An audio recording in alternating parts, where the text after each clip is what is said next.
Be ready. 5 seconds.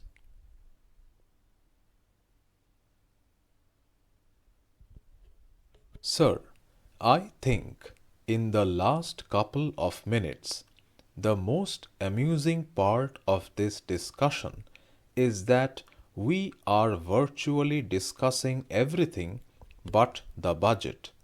I am glad at least Dada hinted at the amount of the budget that is going to be allocated for Jammu and Kashmir.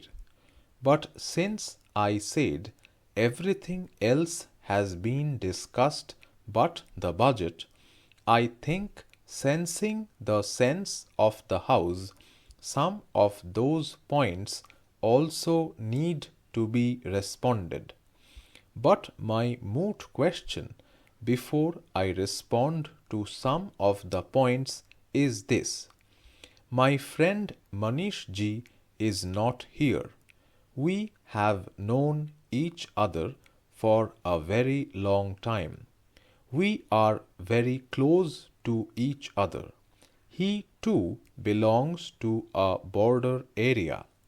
He, along with his family, has faced the threat of terrorism for a very long time. I thought he would start by complimenting us that on the lines of the Wagah border, we have also started something at the Suchetgarh border, where we have similar exchange of salute in the evening. I do not have to add to what the Honorable Home Minister has said, and he has said that at the appropriate time the statehood would be restored. Can I take the permission of just making a small point?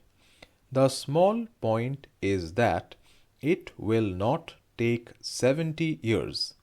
As the Honorable Home Minister has said, at the appropriate time it will be restored. On a serious note, there is a vested interest in Jammu and Kashmir also, which survives, thrives and flourishes in an atmosphere of mayhem, insurgency, terrorism and uncertainty, and they flourish in an atmosphere of vacuum. In fact, I had said this earlier about 3 years back, and I hope someday somebody would suggest that there should be a minimal threshold voting percentage for any candidate to qualify to become a member of the Lok Sabha. Otherwise, we will have to bear with members getting elected with 7 or 8% voter turnout.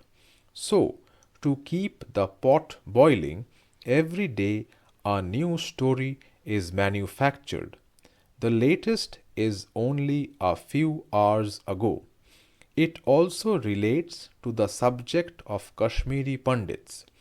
It was the biggest, I think the only instance in the history of the world where a huge population of a community became homeless in their own homeland, refugees in their own country, and the biggest exodus possibly that has happened after that of the 1947 partition, when there was exchange of Hindus and Muslims and the riots followed. I vividly remember that in early 90s, when the exodus had just taken place, the same Congress party had said that Jagmohan has generated this exodus because he wants Kashmiri Pandits to go and get free plots in Jammu and Delhi. At that time also I had said this: if only Nehru had allowed his Home Minister to handle Jammu and Kashmir as he was handling the rest of the princely states, I think we would not have arrived at a pass that we have. In the spirit of comradeship and a good cabinet's collective responsibility, he allowed his own Prime Minister to intrude into his domain. It was naturally his domain as Home Minister.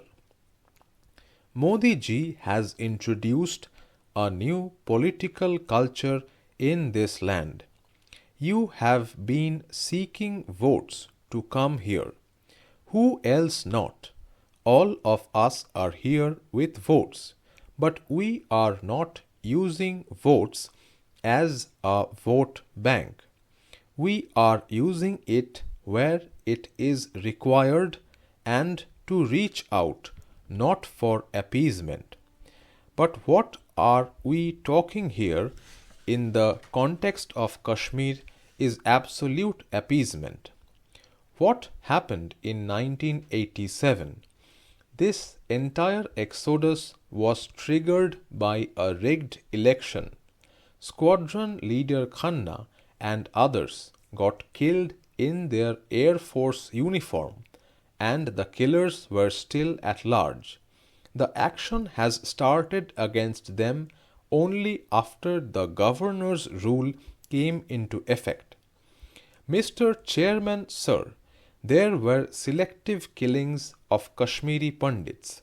Kill one, threaten 1,000. That was the formula being followed.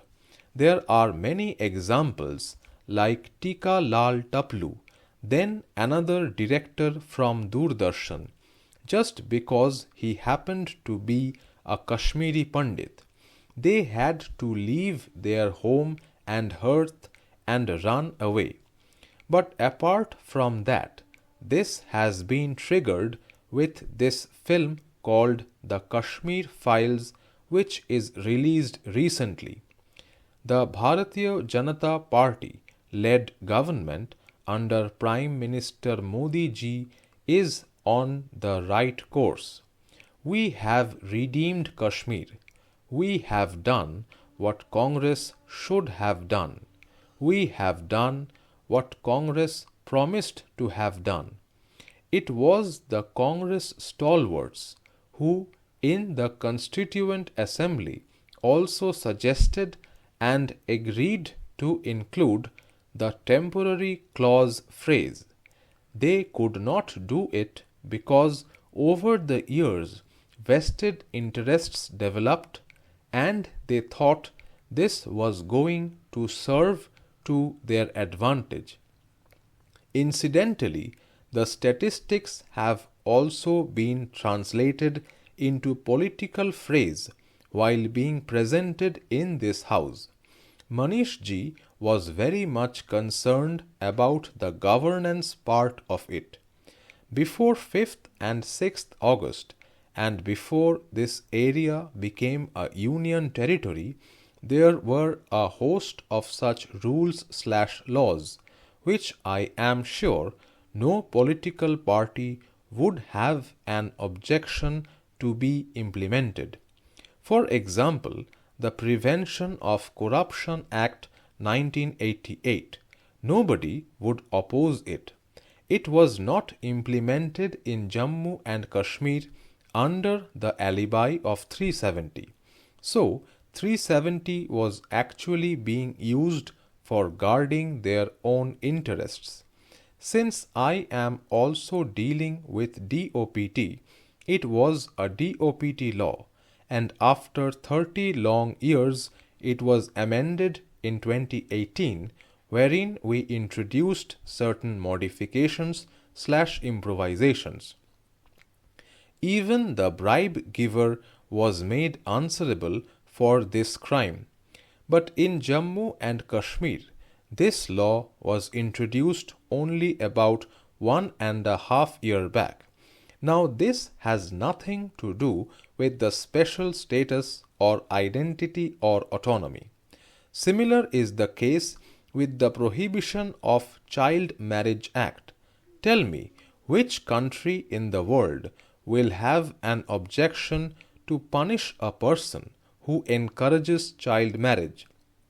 What prevented the successive Congress and National Conference governments in Jammu and Kashmir from not allowing this law to be implemented?